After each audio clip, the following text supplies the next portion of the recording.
Your current parameters want you to feel gratified for your captivity.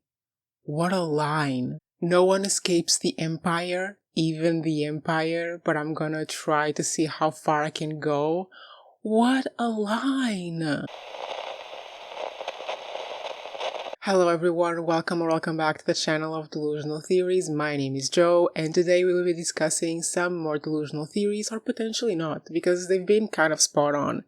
But first, before we head into the actual proper episode, I need to discuss something about Demerzel that it was in my brain, in my mind, when I was editing my previous video. The fact that Demerzel has lived for so long, because I was thinking, who could be behind the 30-year dark age that the psychohistory has predicted, right? Because even in the previous episode, Gaal, when she's talking to Brother Dawn, she talks about this idea that she can live for a long time with her capsule sleep and whatever the hell else. She can live for a very long time, in very short periods of time.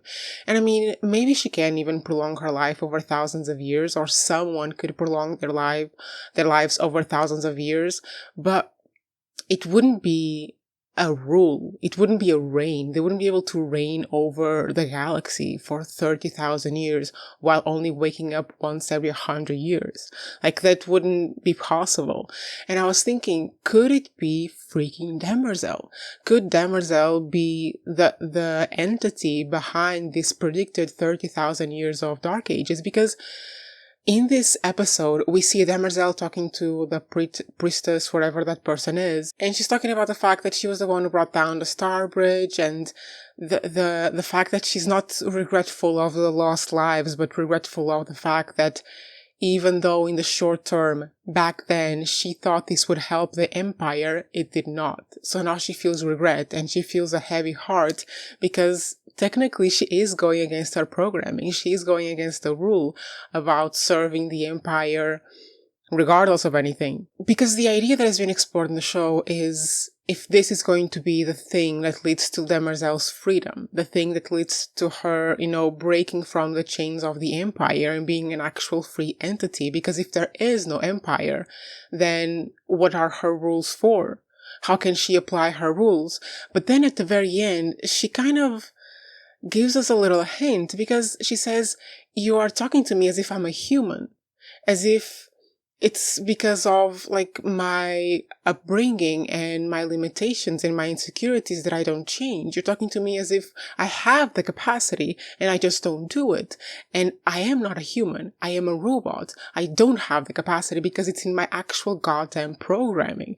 And this is what I was thinking again, because in this episode, she loses Dawn and Day.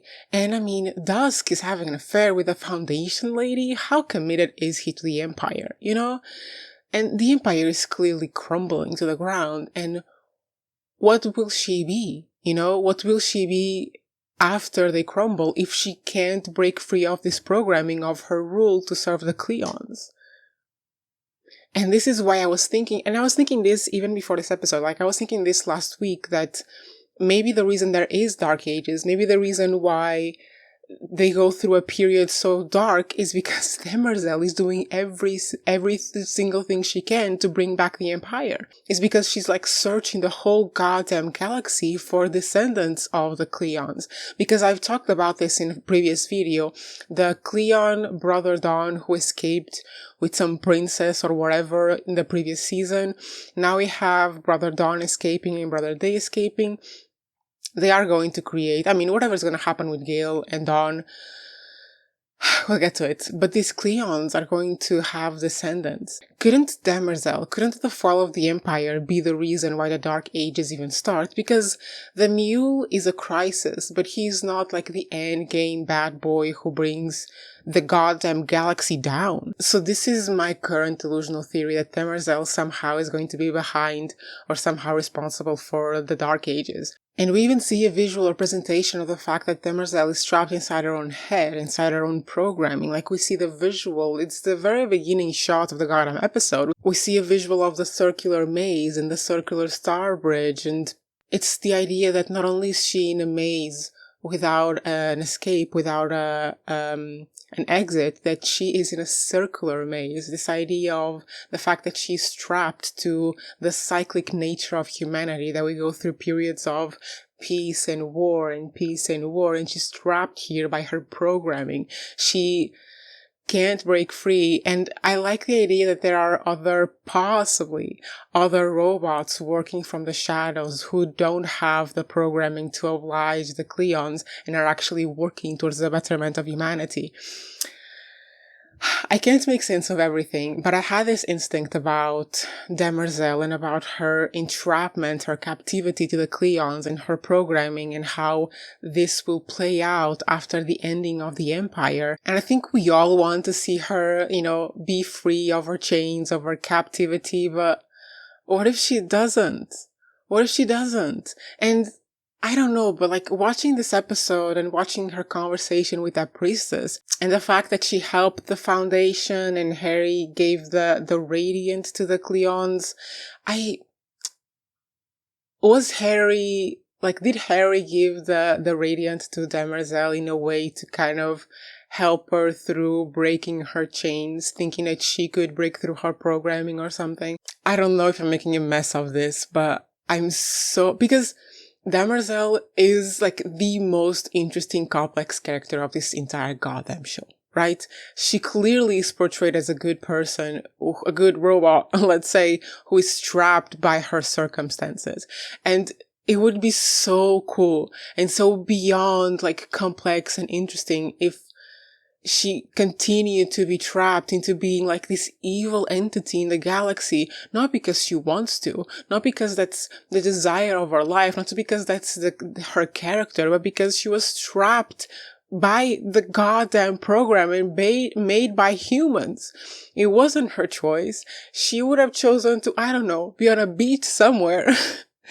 And because of this goddamn program, by these goddamn flawed beings, she doesn't have a choice but to do the best for the Empire, even if the best for the Empire is to throw the galaxy into a dark age that lasts 30,000 years. Anyway, that's my delusional theory for Demerzel. It's been 10 minutes, I'm gonna move on. The pendant guy! I was saying this, I think, since the moment we met him or something, that he could be the reason why the Mule finds out about the Second Foundation, because remember the vision that Gaal has is asking her about the whereabouts of the Second Foundation. Like, he knows it exists, but he doesn't know where it is. And we got last episode the fact that the dude, I don't know his name, the pendant guy is the one who gives the Mule Gaal's name because he reads his mind.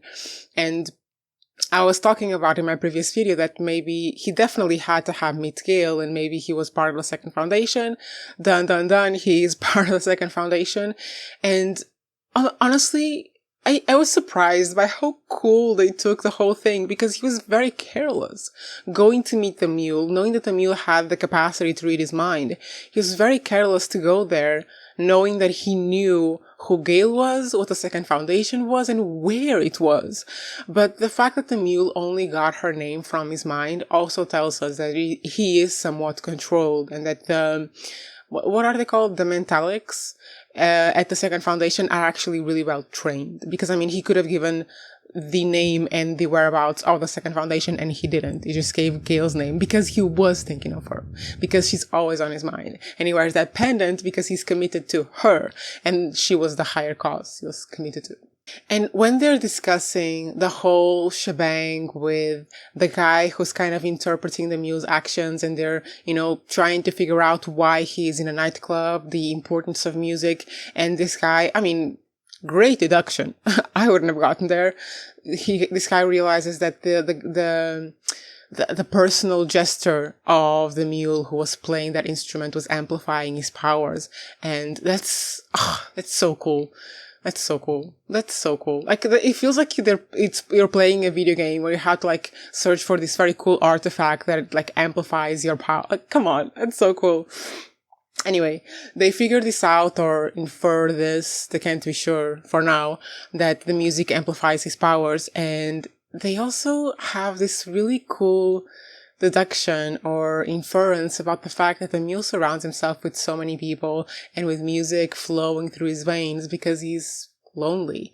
And then I think it's the guy, who says that they can, through the fact that the second foundation is so unknown, so mysterious, that no one knows anything about it, they can use this mystery factor to make the Mule fear the second foundation. But I mean, you don't have to know much about this character to know that fear is not going to work. Like, the Mule looks like a person who's known fear his whole life, right? He looks like a person who looks fear dead in the eye and punches it in the face. And immediately, I was like, oh, he's lonely? Oh, he has never met another person with mental abilities? Oh, what could be the resolution of this plot line? To me, it was very obvious, and I think the pendant guy even agrees, but I don't think it's as obvious to Gaal and to her helper or whatever. I don't remember the people's names, okay? Because they want to make the Mule fear the second foundation. But I think the fact that he surrounds himself with music, the fact that he might be lonely or whatever, even when his musician was taken, he was like, we'll find him. Whatever will happen, will happen. He has this blind faith about his success. And I was thinking, of course, Gaal doesn't defeat him. Of course, she can't figure out a way to defeat him in the end, because the plan is that the first foundation will take him down or diminish his power or take his forces or whatever. And then in a final confrontation, Gaal is the one that has to defeat the Mule. But she can't figure out how. To this point, she doesn't know how she's going to defeat him. And I mean, it's obvious, isn't it? She doesn't defeat him. She convinces him to join them. To join the only community of people like him in the galaxy. Isn't it the resolution of the third crisis? Instead of using violence, of using conflict, of using a death to resolve a problem, they're going to use diplomacy, empathy. I mean, if we're talking about the human race evolving out of its brutish ways, doesn't it have to be like that? Through community, through understanding, however the Mule can be understood. I mean, I don't know, maybe this is stupid because this is a sci-fi world that's very brutal, but if she can't find a way to defeat him, isn't it even plausible that she doesn't? That she can't defeat him because he is more powerful than her and he simply decides to join them? It's never really explored or explained why this dude is angry or hungry for a galaxy. Could it be that he's searching for someone like him? Could it be that he really is lonely, that he's never actually met anyone like him? Could it be that he's hungry for the galaxy because he would search the whole goddamn galaxy and conquer the whole goddamn galaxy to find another person like him? Could a villain be searching for community? But later in the episode, when Gaal is talking to Pendant Boy, he even kind of talks about this a little bit, because they're talking about getting to the end of this third crisis and having to use violence to assassinate the Mule to take him out. And this guy, this Pendant dude, is saying, what if you don't have to? What if you can change the future? What if it doesn't have to be like it is in your vision? And I agree with him. And I hope that the path they go eventually is realizing that maybe they can't defeat the Mule, but they can convince him to join them. And that's how the third crisis is resolved. That's my current theory. But I am a very sentimental person, so maybe that's where that comes from. Now, a quick note about First Foundation shenanigans and the alliance with Brother Dusk shenanigans. I didn't catch vibes at all, but those two are porking. Why am I using this word? They are together in a way, right? When she said, do you want me to give you a minute? Okay, I don't need to know that. I don't need to know that he needs a minute. But what I found really interesting about this is that the ambassador to the Foundation that was with the Empire, she wasn't really interested in the information. She was interested in the Radiant as an artifact. An artifact from 300 years ago when Harry created it. And it's so stupid, because isn't the point of the First Foundation to actually carry out Harry Sheldon's vision of stopping the goddamn Dark Age? Isn't the information inside the Radiant the most important? Because Brother Dusk showed this woman the fact that there's no information past 4 months, that potentially everything will end after 4 months. And she was like, oh, cool artifact. Like, girl, are you seeing what you're seeing? I was so surprised by that, because I would think that she would be a lot more interested in the information, in like what the radiant contains. But no, she just looked at it as if it was like the freaking cup that Jesus drank from, you know? Anyway, the shenanigans in the first foundation tell us that the vault will be open in a matter of hours, and Ambassador probably maybe return to the first foundation. I mean, we know that Pendant Boy will return to the first foundation. There is the traders to deal with. But yeah, first foundation pretty much is boring as shit. The only interesting stuff was the Ambassador, and I mean, come on, girl. Wrong reaction to the Radiant. Wrong reaction. Now about Brother Day. I like him. Okay, he's fun. I like him. I enjoy the fact that he used his persona as like the lost brother, as the brother that is going kind of mental, you know, like bringing back animals from the past. He used it to his advantage by pretending to be, you know, dim-witted and whatever. And then in the end, no, he's as smart as the others because he's a clone of the others. But yeah, he talks to the first Cleon, gets the whole information about Demerzel, when he wants to get her tools, the fact that these religious people, where his book comes from, consider those tools, like those tools are their, like basically they're radiant. And smart, sneaky little shit. I really thought that Demerzel would catch him when he was like stealing the tool. I really thought that Demerzel would be like, I see you, boo. Put it back. Put that back now. But she didn't see it. I was so like, because the box was open and she was there. Surely she had to close it after he left. How did you not see that, Demerzel? That was... I don't think if this was real, if this was like the real world, I don't think he would have gotten away with that. I don't think that would happen. But she didn't see it. She closed the door without the tool, and she didn't see the missing tool until later. And he steals the tool. He, of course, betrays the guard and his dying child. Of course. Because in a story where thousands upon thousands upon thousands upon millions can die like this, what is a guard and their sick child? You know? Why is there a fly here?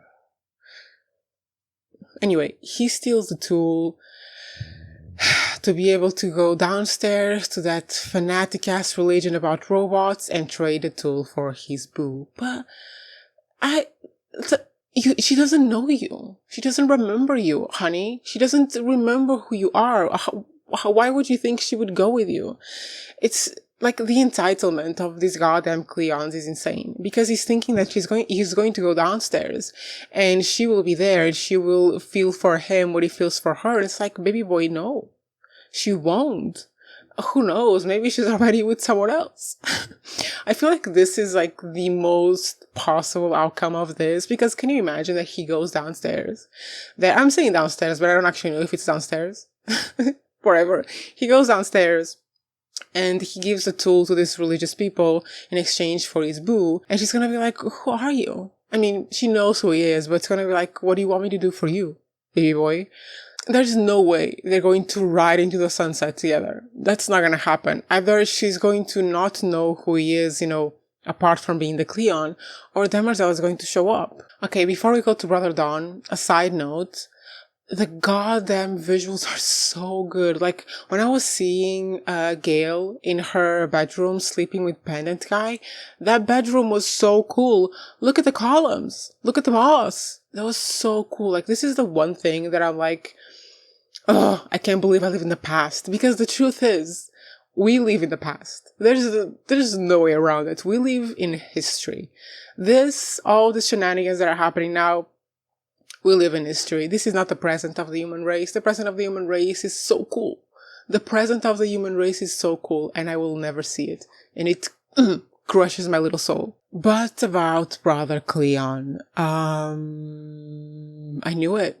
I knew it. He's gonna be the last surviving Cleon. He's living with Gaal. Gaal, god damn it. Gaal went there actually. I mean, she showed him her capacity, her abilities, and rescued him from the fall of the Cleons.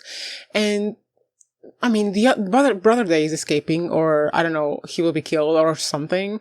Brother Dusk is completely in bed with the Foundation or whatever the hell he's doing. So we are seeing the fall of the Empire take place already, and Brother Dawn is escaping with Gaal. For sure, Brother Dawn will survive. For sure, there's no way he's going with Gaal and he's not gonna survive. And what I was thinking is, if Demerzel is still committed to the Cleons, because she has to be because of the goddamn rule that she lives by. If Brother Dawn is with the Foundation and is fighting for the second Foundation, now he is. Does this mean that Demerzel will have to fight with them? Will have to fight for him? Or will she just, take out the clones out of the bath and replace all of them, that now that at least 2 of them are missing? Because she's gonna have to replace she's gonna have to replace Brother Dawn for sure, but Brother Dawn that she will replace will not be as smart as the Brother Dawn we see, because the Brother Dawn we see is smart because he's getting his tips from Gaal. But if all the Cleons fall in disgrace and die or whatever the hell it happens, but Brother Dawn is still alive with Gaal, will Demerzel's alliance be to him and the second Foundation from then on? Is this how she breaks her chains? But she wouldn't be breaking her chains because she would still be chained to Brother Dawn. But another thing that crossed my mind is, the same way that Pendant Guy was the reason the Mule found out about Gaal, is Brother Dawn going to be the reason the Mule finds out about the second Foundation? Because maybe she can take him there without actually telling him where he is, and without him finding out where he is, apart from a place with trees. Is Brother Dawn going to be the reason why the Mule finds out about the second Foundation, even though he doesn't know where it is? And I think my last question is, in the end, will the Mule be looking for the second Foundation just to freaking join them? Just to freaking join a bunch of people with the same capacity, with the same abilities that he has? My sentimental heart hopes so. Anyway, guys, so I have for you today. I really enjoyed this episode. I'm enjoying this episode so much. This is the best show I'm watching right now. And yeah, you'll find me here next week. While I'm editing this video, I will for sure come up with new ideas that I won't be able to include here. So you will get them a week later. I will see you then. Bye.